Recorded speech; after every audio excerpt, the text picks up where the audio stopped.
Thank you speaker sir. అధ్యక్ష, ఇది మా ప్రాంతానికి చాలా ప్రెస్సింగ్ ఇష్యూ అధ్యక్ష.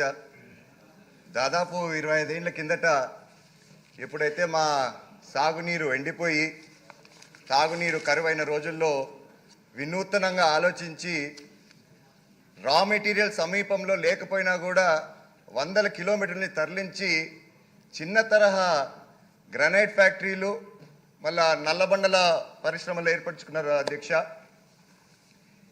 దాదాపు కేవలం మా నియోజకవర్గంలోనే 1800 ఫ్యాక్టరీలు ఉండేటివి అధ్యక్ష. మీరు ఒకటి గమనించాలి అధ్యక్ష, ఇక్కడ ఉండేటివి అన్నాను ఎందుకంటే గత ప్రభుత్వం పెంచిన విద్యుత్ ఛార్జీలు అయితేనేమి రాయితీలు అయితేనేమి కట్టుకోలేక దాదాపు చాలా మూతపడిపోయినాయి అధ్యక్ష.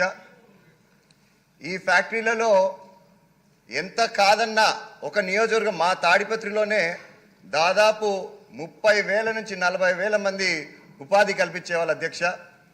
కానీ ప్రస్తుతం ఈ ఫ్యాక్టరీస్ అన్ని మూతపడిన వల్ల కేవలం దాదాపు 20,000 మంది రోడ్డును పడ్డారు. మరి లోకేష్ గారు పాదయాత్ర తర్వాత శంకారామం పెట్టినప్పుడు ఆ మీటింగ్లో నేను ఇదే విషయం లేవనెత్తితే ఖచ్చితంగా మన ప్రభుత్వం వచ్చాక వీళ్ళకి న్యాయం చేద్దామని అన్నాడు. ఈ విద్యుత్ ఛార్జీలు ఇప్పుడైతే అధ్యక్ష దాదాపు 8 నుంచి 9 రూపాయలు ఉన్నాయి.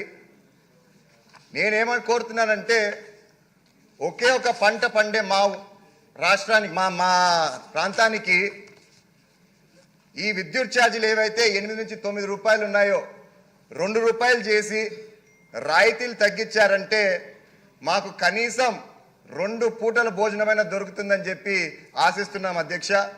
సో దయచేసి మన హెచ్ఆర్డి మినిస్టర్ గారిని అయితేనేమి అదేవిధంగా స్మాల్ స్కేల్ ఇండస్ట్రీ మినిస్టర్ని అయితే నేను కోరేది దయచేసి దీనిపైన కొంచెం దృష్టి సాగించండి మరొక్కసారి మీ ద్వారా కోరుతున్నా అధ్యక్ష.